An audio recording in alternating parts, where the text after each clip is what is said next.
Hey folks, it's Maxwell here and welcome to another TW9 video. You join us with Forbidden Door in the books. We are on the road to AEW All Out 2025. So hopefully now we can get the storylines together, we can get them all hot, and we can book some seriously decent stuff. So let's just jump straight in. This is the first Dynamite on the road to All Out. So we're in the Heck Edmondson Pavilion and we start off AEW Dynamite with the presentation of the Owen Hart Foundation tournament trophies. We get a video from Dr. Martha Hart congratulating our winners and giving us a rundown of what the foundation has achieved so far and what its continual intentions are. Dr. Martha Hart, of course, isn't in the mod, so we'll just pretend she was there. Tony Schiavone presents the trophies to both winners, and then we hear words from both. Megan Bain says this is just a statement made victory. First this trophy, and next will be Tony Storm's TBS Championship. And Swerve Strickland says, nah, man, I am being grateful for shit. I'm going to let you all know I'm going to hunt down Samoa Joe. I will strike him when he ain't looking. I'm a former world champion, a former tag team champion. I've got this trophy going and I'm next in the line is the TNT Championship. Joe, I'm going to welcome your ass to whose house? Swerve's house, and I will take that title. Swerve music plays and we start to head to the back, but as Swerve poses at the top of the ramp, Samoa Joe runs out and he puts Swerve Strickland in the Kakuna clutch and he sinks it in deep. Swerve is out and Samoa Joe stands above him. So overall, good stuff. We get the feuds going.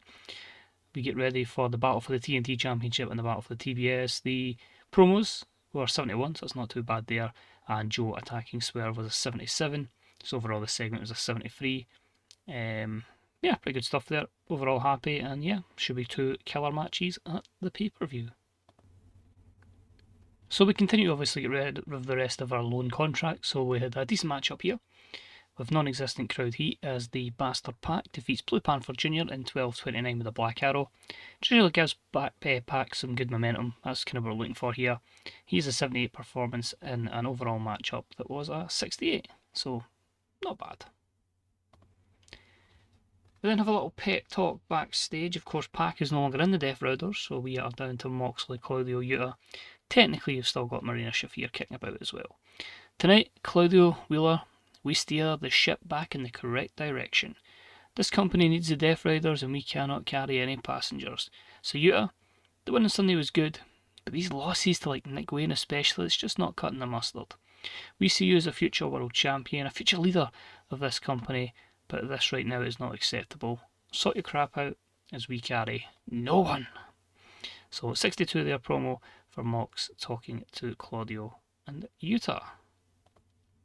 Our next contest was a decent matchup.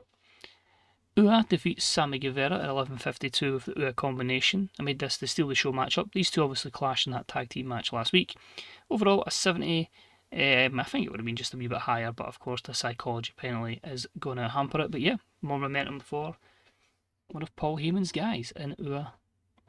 Well, he's not Ua Nation, he's just Ua here. So we start off now with some words from Will Ospreay. Of course, he was the winner of the Battle of Los Angeles, and he will challenge for the AEW World Championship against Kazuchika Okada at All Out. So we knew we were going to get a big segment here. And the promo basically says, this incredible all-elite journey keeps on getting better, bruv. What an incredible night to team with Kenny and pick up the win after winning the Battle of Los Angeles tournament. I'm on a great wave of momentum, which of course leads us to our next pay-per-view. All Out, and trust me when I say this, I will be going all out to add the AEW World Championship to my list of achievements. I love this company. This company has done great things for me and my family, and I want to be the man who carries it on my back. Now, for someone who knows a thing or two about carrying a company on his back, it's Okada, and I respected the hell out of you for what you've done with New Japan. You're the man in the... What? You're the man in the wave? Oh, you're the man in the way, bruv. Don't know what I was typing there. I've beaten you to win the Battle of Los Angeles, and at All Out, I do the same again, bruv. So basically just saying Ospreay beat him to win that tournament, and he's beat him again to win the championship. So a very solid 88 segment, and we start a world title storyline. Next up, another loan we were getting rid of was Momo Kogo, I believe it's pronounced. A bout that had subpar wrestling and little heat as Mariah May wins in 7:52 with the reverse bulldog. Simple matchup to give Mariah a win over someone we got in from Stardom. Made a bit of sense there. 61 performance for Mariah and a 56 segment overall. We then had a little interview with Renee Paquette interviewing Zack Sabre Jr. And he says, now unfortunately I came up short on Sunday, but I showed to the world that I can hang with the top guys, and just on that occasion, Will Ospreay and Kenny Omega got a little bit lucky. But speaking of lucky, the last time we met, Daniel Garcia, you walked out with a time limit draw. Now don't get me wrong, you did win our TNT Championship match earlier this year, but I know the next time we meet, which Sunshine will be very, very soon, I will make you tap out. So continuing that storyline to get these two to go one-on-one one more time. Their storyline advances, gains heat, and had a 68 rated segment. Next up, with a poor matchup that saw Billy Starks defeat Saraya in 10-22 by pinfall. This was our storytelling match of the evening. 58 for Billy, a 37 for Saraya, but a positive. She's no longer got that penalty hanging over her for terrible performances. She's finally got rid of it, so that's good to see. Although she's already declining physical ability. Well, I suppose actually with her bad injury, that would probably be why. But yeah, 54, Big Bill picks up some momentum. Billy Starks picks up the impressive victory over Saraya, but wait a minute, out of nowhere. Who the hell is that? It's a shot to the back of the head, and Billy Starks has been laid out. Saraya looks up in shock and starts laughing. Who is this mystery person in a hood? They lower the hood down, and oh my god, it's the debuting Priscilla Kelly. Has she teamed up with Saraya? So I finally got Priscilla on board. 52 segment. She debuts the Hell's favourite harlot gimmick, which got a adequate rating. So yeah, is this she saying aligning with Saraya? Remains to be seen. Next up, with a wild brawl that had decent wrestling but didn't have much heat. And Eddie Kingston defeats El Desperado in 12-18 with a blackout lariat. Again, just getting rid of Desperado's loan deal. Sadly, these two didn't click and made it for an awkward bout. A 57 segment with a 63 performance from Eddie. We walk backstage with Eddie Kingston and he walks by Kevin Steen, who seems to have a smug laugh about him. He goes, hey, I saw that, Steen. What the hell are you laughing at? First Steen to turn around and go, who the hell do you think you're talking to, Eddie? You see, this is your problem. This is why you're not a top guy. You just can't keep your mouth shut and let one thing after another distract you. Eddie says, I'll put this fist in your face and that'll distract you. Steen goes, oh please, this is exactly what I mean. Eddie loses it, and then Kingston and Steen start brawling before the referees start to pull them apart alongside security. And then Steen just goes, God man, you try and deal with Sammy, and then this idiot gets himself involved. I feel that's just like a true Kevin Steen promo, or at least a Kevin Owens version promo. So the true trio of storyline automatically advances with the segment. 79 overall, Steen improvising off script and having a hot catchphrase. I think we might be ready for our main event. And it disappointed. That's a shame. I thought we'd do pretty well. And about that had some good wrestling and a decent reaction from our crowd. Darby Allin and the Lucha Brothers defeated the Death Riders, John Moxley, Claudio Castagnoli and Wheeler Yuta in 22:30 when Darby Allin pinned Yuta with a coffin drop. A 77, which is a shame. You can see there, I don't think the performances were terrible. You know, you get Mox in there with 83, Ray Phoenix with 91, even the weakest is Claudio at 71 with Darby. So it's a shame. Let's look at Dirt Sheet. Was it poor here? Physical condition, which you're always going to get because obviously the injuries, but yeah, over the years, but that's fair enough. So we'll probably lose Pop here, but that's fine. I don't mind, as I say, as long as we're getting the storylines over. That's kind of what we need to do with this save. So Darby and the Lucha Bros pick up the win and they celebrate. They start to head up the ramp and to the back, and we're left with the Death Riders in the ring. Yuta's apologising to Claudio for the loss, and then out of nowhere, Mox spins Yuta around and nails him with a paradigm shift. He's not done there, he instructs Claudio to get a chair, and Mox just starts nailing Yuta with chair shots continually. You're nothing but a failure, you are done, you are out of here. And we fade to black. So basically Yuta's been written out from the Death Riders, and some in real life it just needs to end, if I'm being honest. But 71 segment. So, oh my, what overall rating was only a 65? What is going wrong here? Well, I know I'm main event spotlight with the 76. I thought we'd done alright angle wise. I think because I just started a lot of storylines, that's maybe why they weren't rated hot or above. That's fine. We'll see what we can do on Collision I'll have a wee quick nosy into locker room incidents. Blake Christian has been influenced by Okada, and that is it. So hopefully Collision's a wee bit better, and then we'll go over Rampage and Shockwave as well, because we need these storylines to get over, or I'm not doing a good job. Now from the DC Armory we are on to Collision, and hopefully it's a good show, because I feel like I actually structured it quite well in terms of storylines. However, what I'm maybe not so keen on is how it will do as an overall rating, but we need stuff to link together. So we start the show with a bang as we are instantly directed to go backstage, and he's laid out, he's being attended to by doctors and medical personnel. It's Chris Jericho. He is not responding, and he's a bloody mess as the medical staff put Jericho on a stretcher and they head towards the ambulance. We then see Cope running down, he's shouting, "What the hell has happened here? Chris, who done this?" But we must cut away because it's time for AEW on TNT, on Collision on TNT. So at 67, Cope's performance was fantastic and Chris Jericho was very underwhelming. Our opening contest of the evening saw a decent matchup that had MJF defeat Scorpio Sky in 7:34 by pinfall. Storytelling match of the evening, a 58 for the wrestling and a 63 segment. Honestly, Scorpio Sky is just going to be here to put people over. He feels that Ring of Honor's below him, and it's just a case of he was somebody I could use to put MJF over. So no great plans there for his great return, but MJF picks up a win to open Collision. So MJF obviously picks up the win, and as he heads to the back, he is confronted by Cope. Cope says, "What the hell was that with Jericho? Was that you, Wardlow and Starks? Were you instructed by William Regal?" MJF goes, "What the hell, dude? No, I had a match. I had to focus on that. Plus, we're done with you old timers. Our intentions are much bigger. Maybe you should look closer at home or something, loser." Cope looks angry as MJF walks off, and he walks past Daniel Garcia, who's going to be in action next against Roderick Strong. So a segment that was 72. The Dagger to the Heart storyline has automatically started in advance with this segment, and the performance of Cope was good. So who has attacked Chris Jericho? That is one of the things that we will have to find out over the upcoming weeks on the road to All Out. We then had that bout that had some good wrestling and a decent reaction from the crowd. These two combined very well as Daniel Garcia defeats Roddy Strong in 10:58 by submission with the sharpshooter. A 78 for the wrestling, 80 segment, so very good stuff there. These two obviously the good similar styles that work together. Garcia win 82 to Roddy Strong's 75. We then had a decent wild brawl next as we get rid of the rest of our loans to take them over. It was a decent wild brawl and it saw Samoa Joe defeat Evil in 9:51 by pinfall. A 66 for this one, a 69 segment here, 72 for Joe and 60 for Evil. The battle for the TNT storyline advances because Joe's obviously gaining some momentum towards that. A few negatives there for Evil, but yeah, Samoa Joe benefiting from being in amazing form. We then hear from the TNT champion as he has a few words for Swerve Strickland.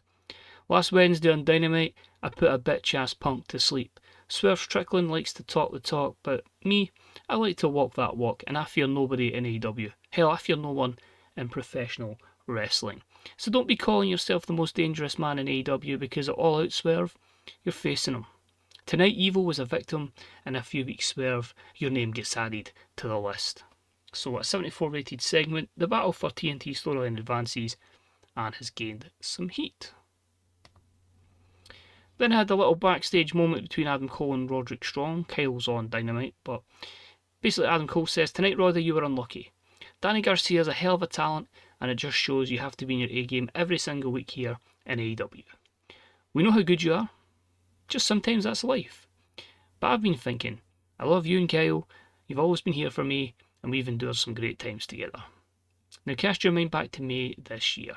Those AEW Trios Championships, we were so close. I think it's time to get a plan together and get back after those titles. I'll speak to Kyle." So a 69 segment, obviously pretty much identifying where their intentions lie, and the performance of Adam Cole was good. Next up, we had some decent wrestling but not a lot of heat as Mercedes Moné defeated Natsupoi in 12:26 with the bank statement. Again, just getting over those loan deals we had for Forbidden Door season. A 64 for the wrestling, a 69 segment, and obviously we care about Mercedes' performance, which here was a 74. So decent stuff. Then have some words from Anthony Bowens and Max Caster. A few weeks ago we challenged Ricky Starks and Wardlow and we came just short. But we know we can beat them and we know we can beat MJF. But together, two of us are strong. We need a third man. Max Caster says, "Daddy ass, let's..." And he's cut off by Bowens and he says, "No Max, not Billy. We're calling out to join us next week for a 3v3 match to finally shut MJF's mouth up. We want Hangman Adam Page to join us." So will that matchup take place? Obviously a storyline that I kind of put a wee bit to the back burner because of Forbidden Door, but hopefully we can do some good stuff. The Backbone storyline has started here. Good chemistry between both guys with Billy Gunn, and the Anthony Bowens angle idea was a success. Segment overall, a 55. We then are backstage with Cope and Christian Cage. Cope says, "Man, I can't believe what happened to Chris Jericho. I just don't trust MJF. It's got to be them that's done this, surely." Christian says, "We can't just jump to conclusions, Adam. You know what this world is like. Sometimes it's someone you just don't expect." And Cope says, No. Tell me it wasn't you. I know you said he was the weak link, but come on, Jay." Christian says, "Listen, I know I have my moments, but no, this wasn't me. I told you my focus is on us being a tag team one last time. I haven't saw or heard from Chris." And this just leads to Adam Copeland freaking the hell out. So again, more into this whole thing with Chris Jericho. This segment gathers a 71.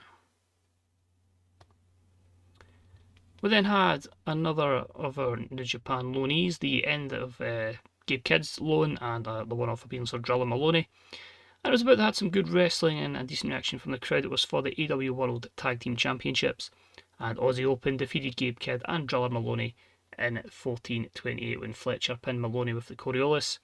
Made it the Steal the Show matchup. 6 defence for them, 76 the wrestling, a 79 segment overall. Kyle Fletcher, by the way, 91 rated performance off his game.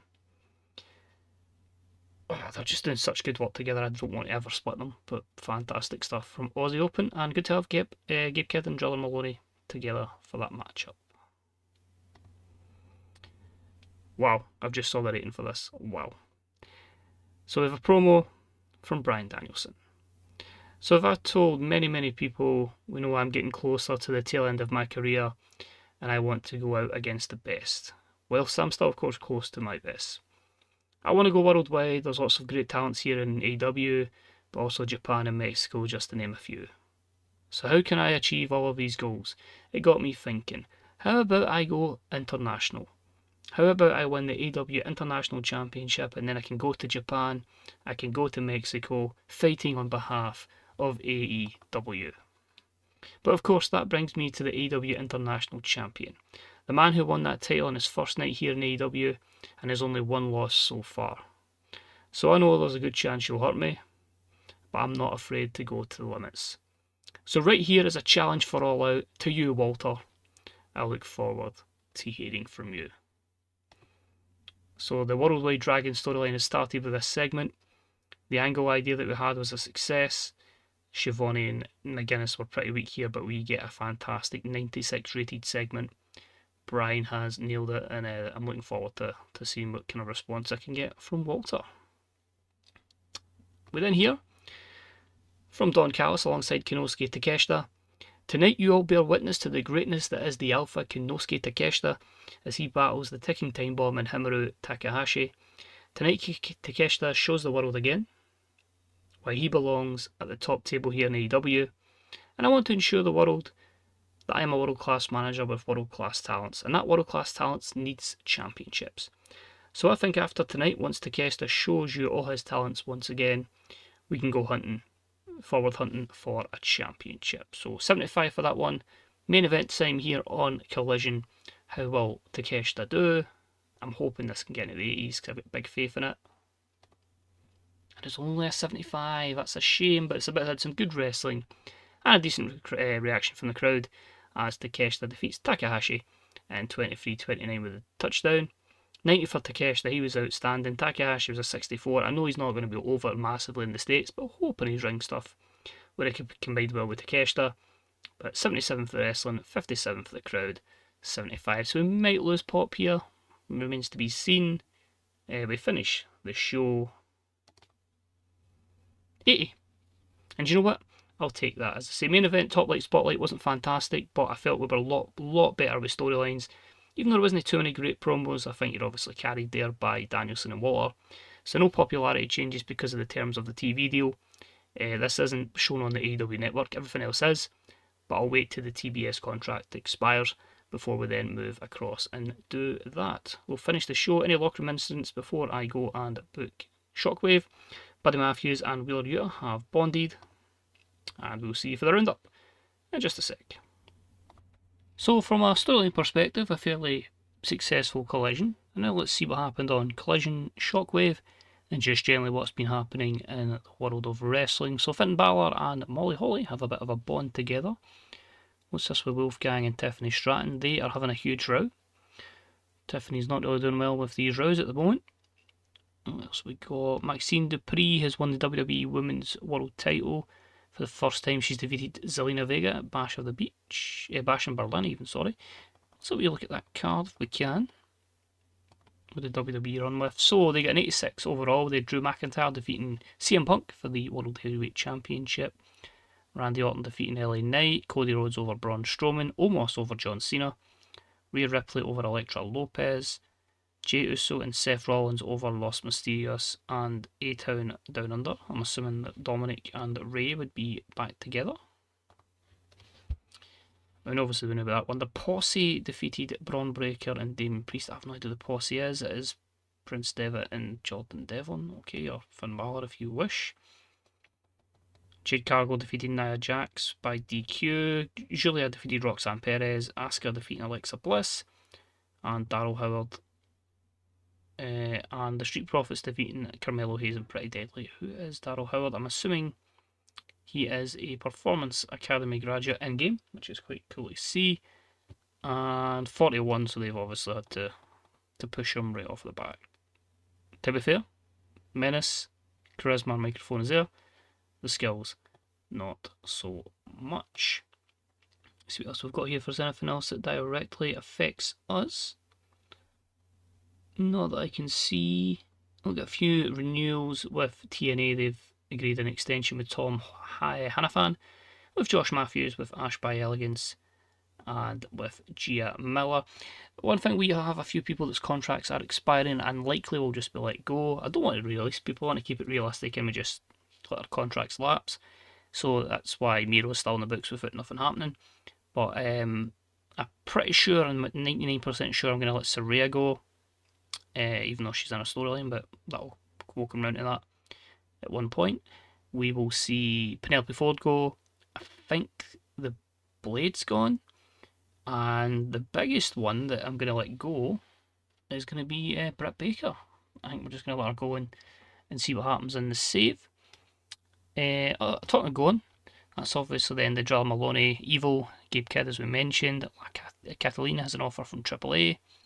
Valkyrie's gone from Stardom, but the thing is, she still won't talk to us because of that contract situation. I will bring her in eventually, but Collision with the 1.3 million viewers and Shockwave with 2.6.